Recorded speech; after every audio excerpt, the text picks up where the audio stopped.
Elias had been drifting for days, maybe weeks, though time felt meaningless when the stars around him did not change. His ship had been damaged in a storm of radiation near a forgotten nebula. Systems still worked, but power was low and the engines could not carry him home. With every passing hour, his chances of survival grew smaller, until his scanners picked up a signal. It was faint, old, and coming from a nearby world hidden in the shadow of a dying star. He had no choice but to land. The planet looked strange, even from orbit. Clouds swirled in deep violet shades, and the surface was locked in a dim light, as if the sun was forever caught between setting and rising. The land stretched out in cracked plains and mountains that shone like dark glass. His ship touched down with a groan, and silence followed. Elias stepped outside in a suit that was patched and tired, carrying nothing more than a small pack, a scanner, and the will to keep moving. The air was heavy, but breathable. He removed his helmet and breathed the strange metallic taste of the world. The wind carried whispers that might have been real, or might have been the trick of his tired mind. Still, something inside him told him he was not alone. The scanner picked up faint signs of structure to the east, so he walked across the rough ground until shapes began to rise in the distance. The ruins looked ancient, though they carried a design far more advanced than anything he had ever seen. Towers leaned broken. Arches stood half buried in dust, and strange carvings glowed faintly as if the stone itself remembered light. He entered what had once been a great hall, and the sound of his steps echoed like a visitor in a tomb. Then he felt it. A presence. Cold at first, like the chill of forgotten places, and then strong, like energy pushing against his skin. He turned, and she was there. Tall, with pale skin that shimmered under the dim light. Her form was both alien and hauntingly close to human. Her eyes glowed crimson, alive with centuries of unspoken memory. Her hair fell like liquid night, moving as though it carried the weight of 1,000 years. She wore no crown, yet every motion declared she was a ruler. Before Elias could speak, she moved closer. He did not hear her steps. She seemed to glide. Her hand rose, cool and sure, and she caught his wrist. Elias tried to pull back, but her grip was strong, though not cruel. When her eyes locked into his breath caught. She whispered words that carried a voice unlike any he had known. "I have waited centuries for you." The air seemed to grow still. Elias's heart hammered in his chest, and he struggled to understand. Her voice was soft but filled with weight, as if every syllable carried the burden of years beyond counting. He tried to answer, but his words stuck in his throat. She studied him as if she had always known he would come. Her touch was not simply cold. It carried a faint pulse, as if energy moved between them. He felt weaker, then stronger, then uncertain if the strength was his or hers. "Who are you?" he finally managed to whisper, though his voice cracked under the pressure of her presence. She tilted her head, a small smile on her lips. "I am Sarathis," she said, "queen of what remains, the last of my kind, the one who has watched the stars grow silent." Elias swallowed hard. He looked at the ruins around them and wondered if all this had once been hers. He felt both fear and wonder. She was not a simple survivor. She was something far older, far greater, and she had chosen him to awaken her. "Why me?"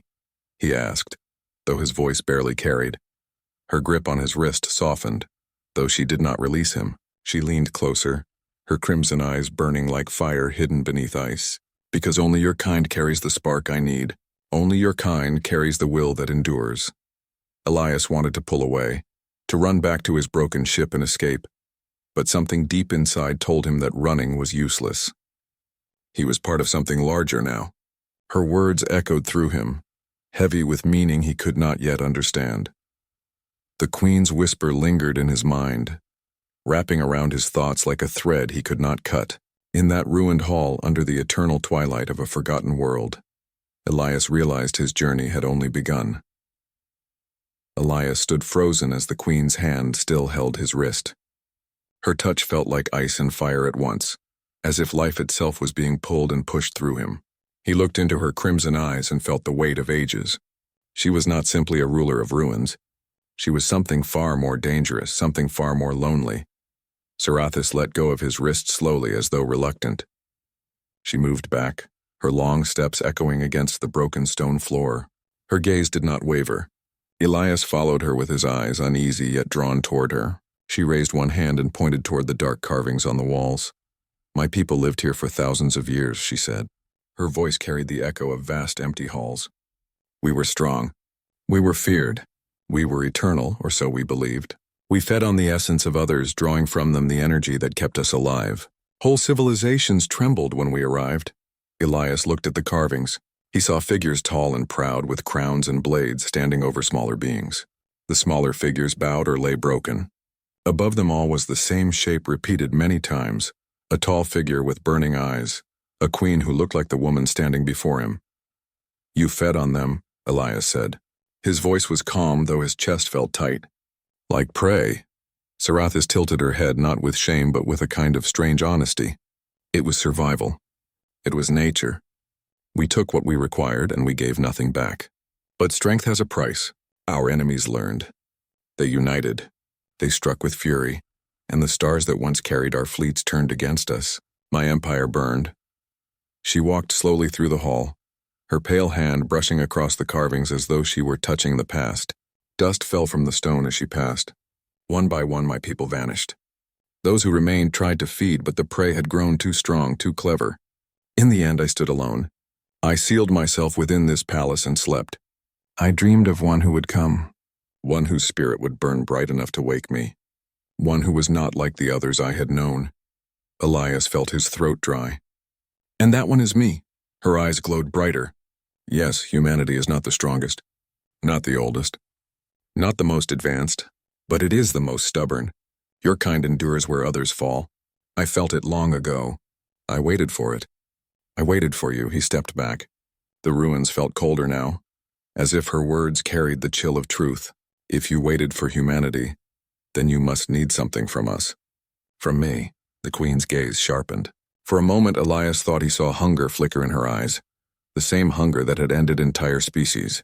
He gripped the strap of his pack and prepared to move if he needed to. But then her expression softened and her voice dropped lower. I need the spark, she said. Not just the energy of flesh, but the fire of will. Without it I will fade, and the last of my kind will vanish forever. With it I may stand again. I may rise beyond what I once was. Elias felt torn. Part of him wanted to run back to his broken ship and never look back. Another part of him wanted to stay and understand her, because there was something in her voice that was not just hunger. There was longing, a loneliness that stretched across centuries. He asked quietly, "And if I refuse?" Her crimson eyes dimmed just for a moment. She looked away, toward the great broken doors of the hall. Then I will remain in this twilight, fading into silence, and my people will be forgotten forever. The words struck Elias harder than he expected. He had lost comrades in the void, seen entire missions vanish into nothing. He knew what it meant to be forgotten. The queen, despite her power and her shadowed history, was clinging to the same fear. She turned back to him, standing tall, her dark hair flowing with the movement of unseen winds. "But you will not refuse," she whispered. "Because I see it in your eyes. You do not abandon what reaches out to you. That is why your kind survives. That is why I chose you." Elias looked down at his hands. They trembled not only with fear but with the weight of choice. He had stumbled onto a world of ruins only to find himself at the center of a story older than his species. A queen had waited for him through centuries of silence. The thought both terrified and fascinated him. If she was right, then his arrival was no accident. If she was wrong, then he was in greater danger than he could imagine. He raised his eyes again, meeting her gaze. "I will listen," he said slowly. "But listening is not the same as obeying." A faint smile touched her lips, the first sign of warmth he had seen from her. "That is enough for now," she replied. The hall grew silent again, but it was no longer the silence of emptiness. It was the silence before a story truly begins. The night on the strange world never truly ended. A dim glow lingered across the sky, neither dawn nor dusk, and Elias could not tell if hours or days had passed since he met the queen. He sat near the broken steps of the palace, watching the strange symbols flicker on the walls. His thoughts were heavy. Sarathis stood at a distance, silent, her figure framed by the ruins that once belonged to her empire. She did not move as a normal being moved. Every gesture was graceful, every turn of her head like a practiced dance. Elias wondered if she had stood this way for centuries, remembering everything and waiting for someone like him to appear. Finally, she spoke. Her voice carried across the hall even though she did not raise it. "You are restless," Elias sighed. "Restless is one word for it. Another is trapped. My IP is broken. I'm stuck on a world I don't know. And now I'm speaking with someone who calls herself a queen who feeds on life. So yes, restless.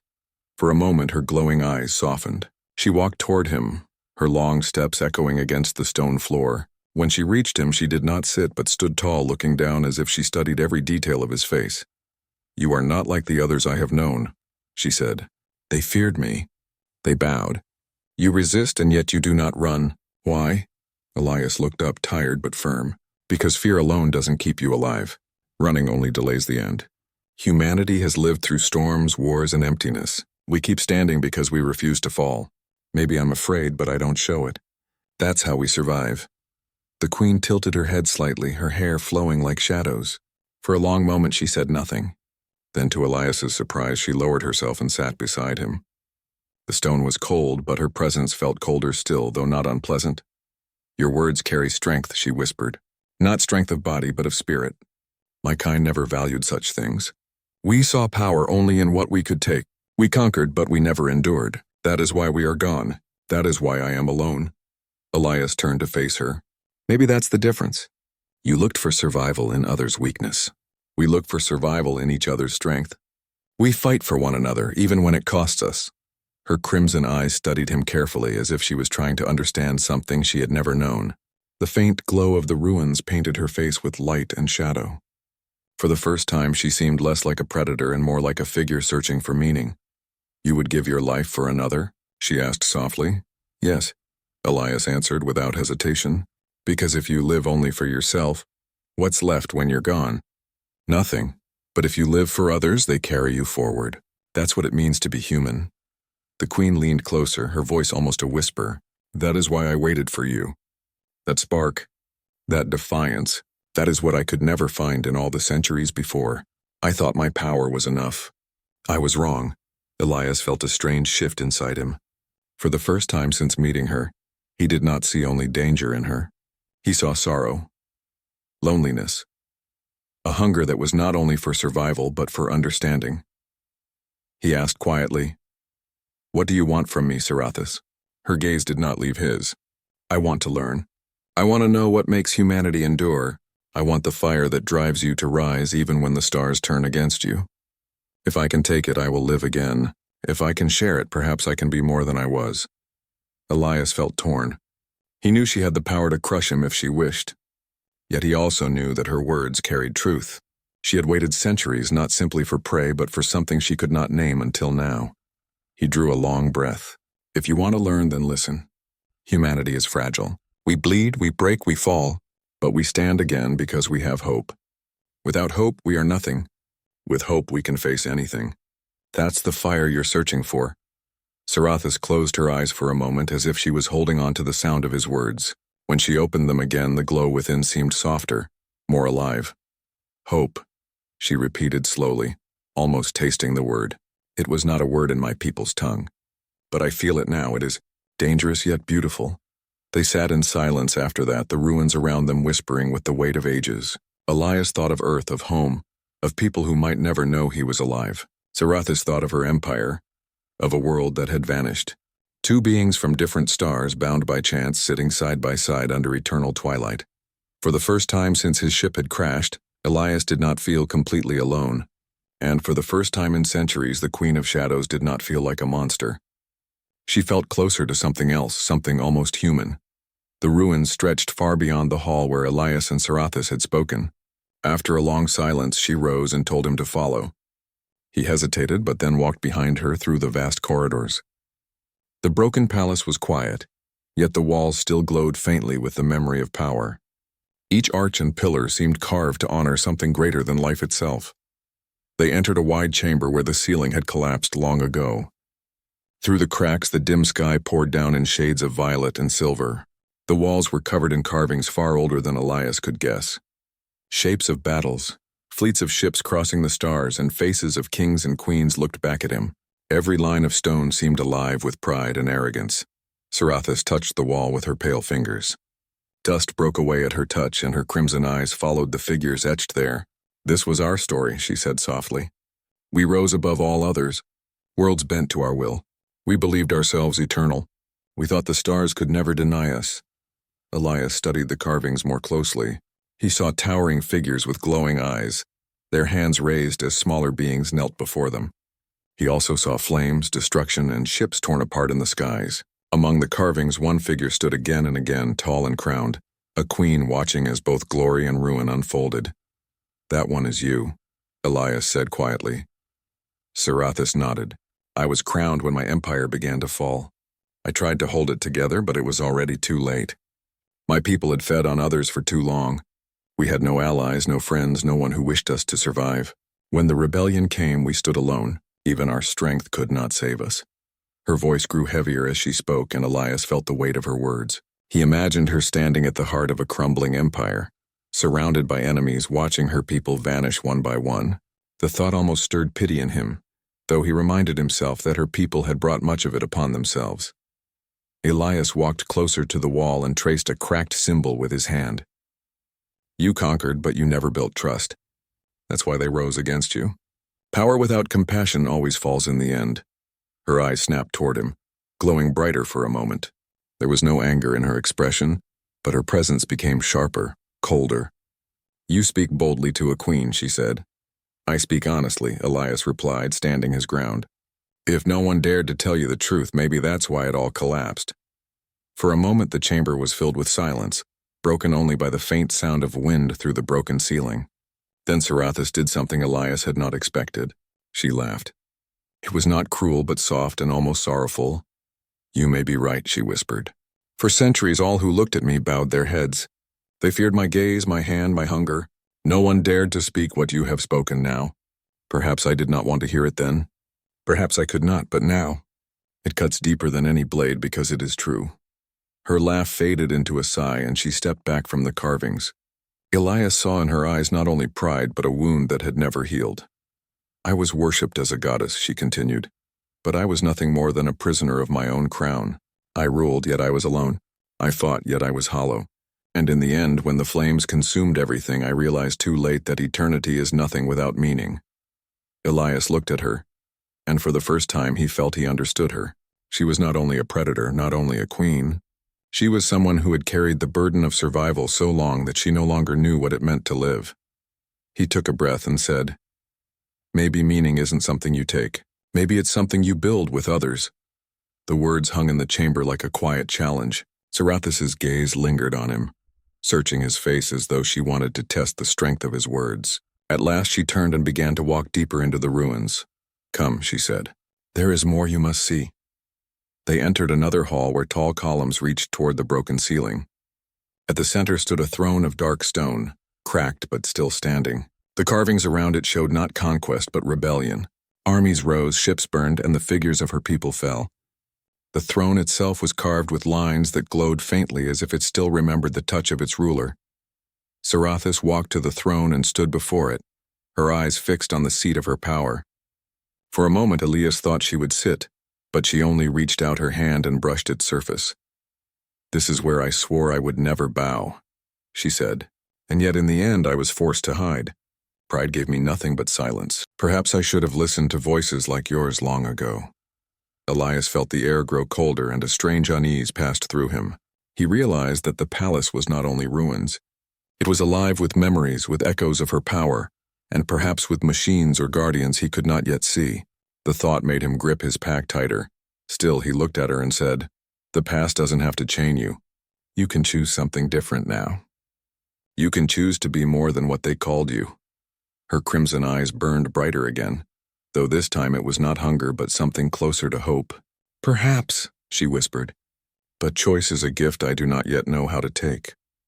The words lingered in the vast broken chamber, and Elias understood that both of them were standing at the edge of something greater than ruins. The silence of the throne room did not last long. As Elias stood beside the queen, a low hum filled the air. At first it was faint, almost like the distant call of wind, but then it grew stronger, sharper, until the entire chamber seemed to tremble. Elias looked around quickly, searching for the source. Sarathis remained still, her crimson eyes narrowing as if she had expected this.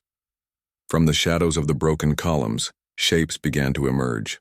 They were not living beings but machines, tall and cold, their bodies formed from black metal that reflected the dim violet light. Their eyes glowed pale blue and their movements were slow but sure. Dust fell from their frames as though they had been asleep for centuries, waiting. Elias's heart raced. "What are they?" he asked, though he already feared the answer. "My guardians," Sarathis said quietly. "Constructs of the old empire. They were made to protect me, to obey me without question. They have awakened because they sense my return." The machine stepped closer, their heavy steps echoing against the stone floor. Their arms unfolded into sharp weapons, ancient but still deadly. Elias took a step back, but Sarathis did not move. Her face was calm, yet her eyes burned brighter, almost alive with conflict. "They see you as a threat," she continued. "To them, you are an intruder. Their programming is clear. Protect the queen, destroy all else." Elias tightened his grip on the strap of his pack. He had no weapons that could stand against machines like these. His only chance was Sarathis, yet he knew the danger that came with relying on her. If she chose, she could drain him and regain her full strength in an instant. If she did not, both of them might die here. "You can control them, can't you?" he asked, his voice quick, almost desperate. Sarathis shook her head slowly. "Not as I am now. I am weakened from my long sleep. To command them fully, I would need strength. I would need—" Her gaze fell on him, lingering on his wrist where she had held him before. Elias felt a chill run through him. He understood what she meant. If she fed on him even just for a moment, she might have the power to bend the Guardians to her will. But if she fed too much, he would not survive. The Guardians drew closer, their blue eyes glowing brighter. One raised its weapon, and the sound of energy crackled in the air. Elias's body tensed. He could feel death pressing near. He looked at Sarathis, his voice steady despite the fear in his chest. "If you're going to do it, then do it.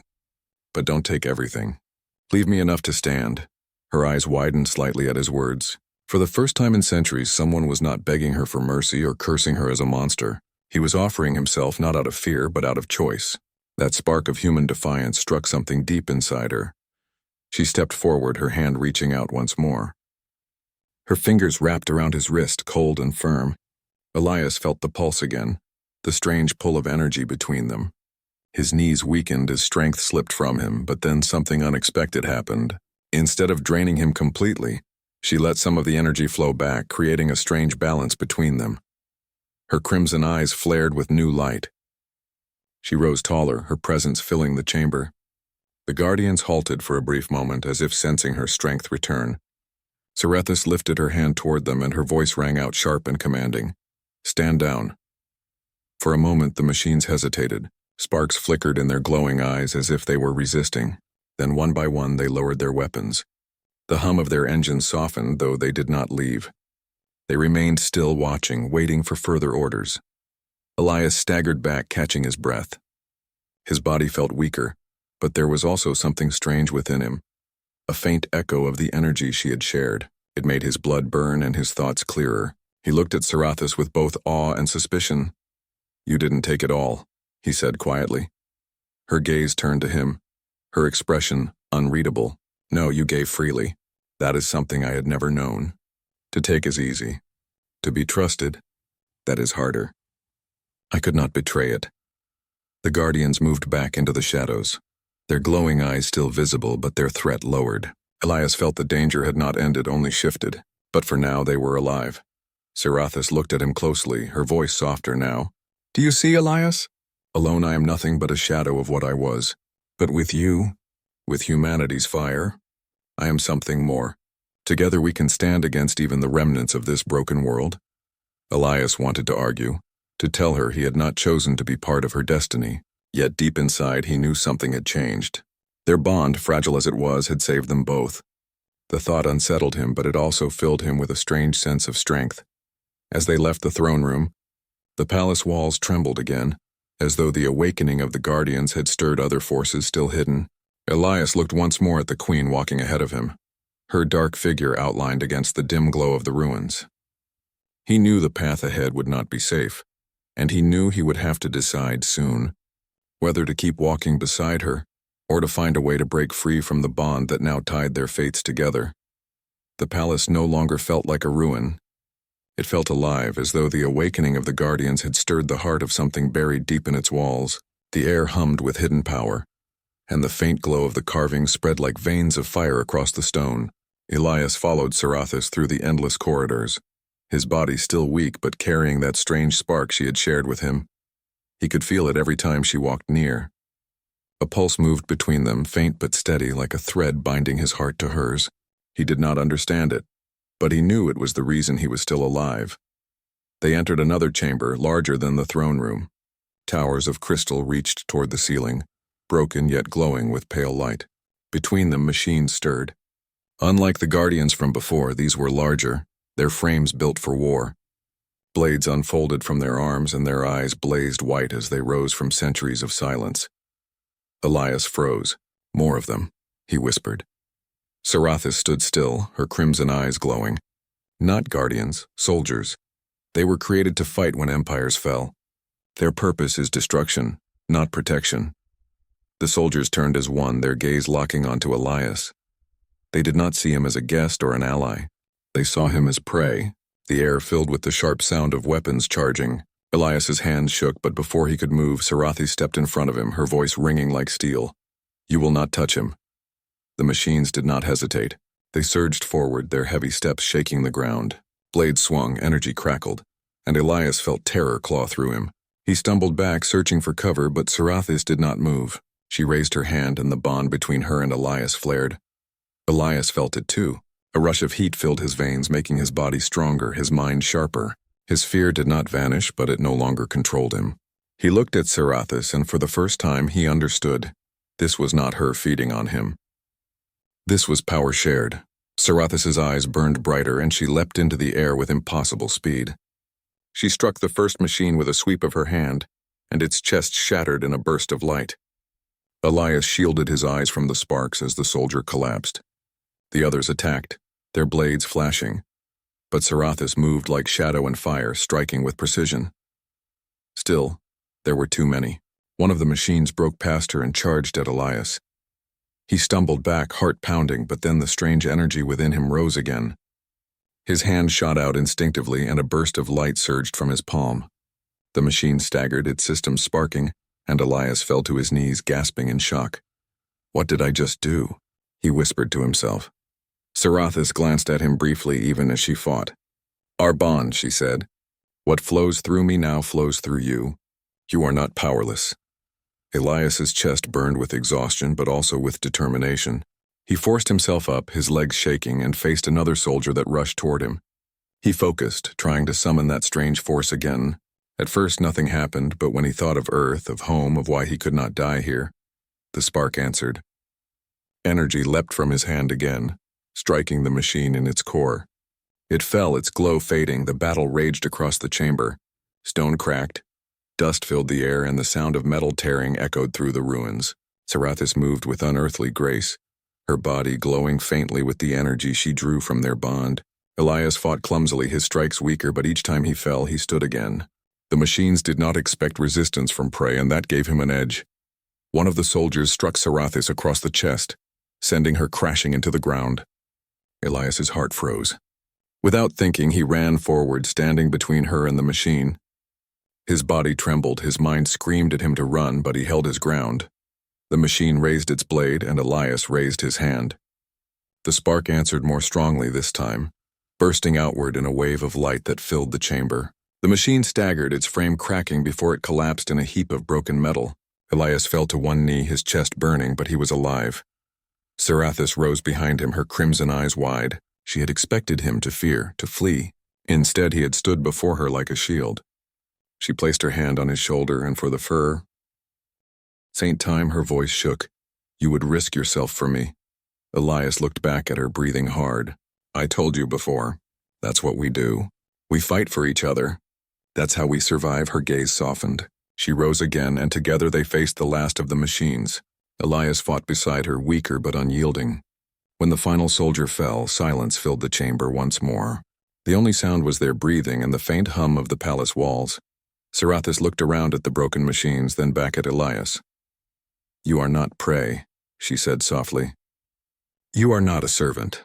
You are something far greater than I imagined. Humanity carries the one thing my people never had, the fire that turns weakness into strength. Elias wiped the sweat from his brow, his body aching but his spirit alive. He met her eyes and said, Then maybe you finally understand why I'm here. Not to feed you, not to save you, but to remind you what living truly means. For the first time in centuries, the Queen of Shadows did not feel alone. She felt the bond not as hunger but as hope. And in that moment, Elias realized that their fight was no longer about survival. It was about shaping what came next. The broken soldiers lay scattered across the chamber, their glowing eyes dimmed forever. The silence that followed was not empty. It carried weight, as if the palace itself was waiting to see what would happen next. Elias stood with his chest heaving, sweat dripping from his forehead, his body aching with every breath. Yet for the first time since stepping on this world, he did not feel powerless. He felt alive. Sarathis walked slowly across the stone floor, her crimson eyes never leaving him. Her steps carried the grace of a queen, yet her expression was softer than before. She stopped only a few steps away, her voice low but steady. You have shown me what I thought impossible. I believed time had buried all fire in this universe, but you have proven me wrong. Elias tried to smile, though his face carried only exhaustion. I told you, humanity survives because we keep going. No matter how dark it gets, we don't stop. Her gaze lingered on him, and for a moment her ageless composure seemed to crack. Centuries ago I thought my empire eternal, but everything fell. I was left with silence, dust, and hunger. I waited for something to wake me, and now it is you. Perhaps this is not chance. Perhaps this is fate. Elias felt the weight of her words. He wanted to argue, to say fate was only a story people told themselves to explain chaos, but deep inside he wondered if she was right. If his broken ship had been guided here for a reason. The palace walls glowed brighter now, as though responding to their bond. The carvings pulsed with light, spreading outward, reaching further than the eye could follow. It was as if the entire ruin had awakened. A low rumble shook the floor, and Elias steadied himself. What's happening? He asked. Sarathis turned her face toward the ceiling, listening. The palace is connected to the core of this world. It sleeps no longer. The awakening of the soldiers has stirred forces even older than myself. Something is rising. The ground shook again, stronger this time. Dust rained from above, and in the distance a roar echoed through the stone corridors. Elias's stomach twisted at the sound. It was not a machine's cry nor anything he could recognize. It was alive, and it was vast. Sarathis narrowed her eyes. The guardians and soldiers were only fragments of my people's designs. But deeper below rests the true weapon, a beast made to end wars. If it rises now, neither you nor I can face it alone. Elias swallowed hard, his mind racing. Then we fight together. We've done it before. She looked at him, almost surprised by his certainty, and then gave a slow nod. Together.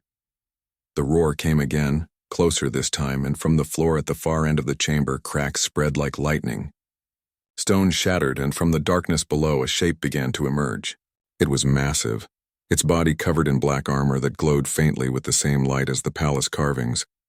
Its eyes opened like burning suns, and when it moved, the air trembled. Elias felt fear claw at his chest, but he clenched his fists. The bond between him and Sarathis pulsed once more, stronger than ever, as though the palace itself was feeding them power. She placed her hand on his shoulder and whispered, "Do not break. Hold on to who you are." The beast roared, and the battle began. Sarathis leapt into the air, her body blazing with energy, striking at the creature's armored hide. Elias stayed on the ground, focusing all his will into the spark inside him. He raised his hands, sending bursts of light to blind and stagger the beast. Each strike shook his body, threatening to tear him apart, but he refused to stop. The creature swung its massive claws, shattering pillars and throwing waves of debris. Elias dove behind a broken crystal tower, then rose again to blast at its leg. Sarathis struck from above, her blows sharp as lightning. Yet the beast only grew angrier, its roar shaking the very walls of the palace. Elias's arms trembled, his body screaming in pain, but he looked at Sarathis and remembered her words. They were bound now, not by hunger but by choice. He closed his eyes, reached for the bond, and let it fill him completely. For a moment he felt as though he was no longer just himself.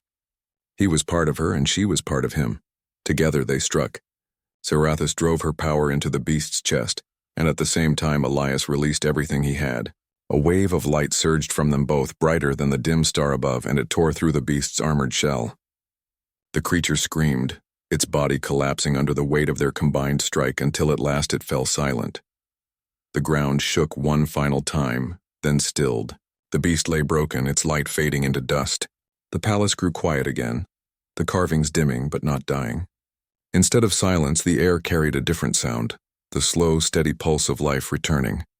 Elias fell to his knees, gasping for breath. Sarathis landed beside him, her pale face calm but her eyes filled with something new. She reached out and lifted him to his feet. "You did not only fight, you gave me something greater. You gave me hope." Elias smiled weakly. "And you gave me strength. Guess that makes us even." For the first time, Sarathis laughed, soft and almost human. She looked around the glowing ruins, then back at him. "This world is no longer a tomb. With you, it can become something new." Elias stared into her crimson eyes, and instead of fear, he saw a future, not of darkness, but of light, built from the bond they had forged. Humanity had given her the fire she had lost, and in return she had given him a strength beyond imagination. Together, they walked out of the broken chamber side by side, no longer ruler and prey, but equals. The queen who had waited centuries had finally found what she sought. And Elias, lost traveler among the stars, had found his purpose not in survival alone, but in shaping the dawn of something greater than either had dreamed.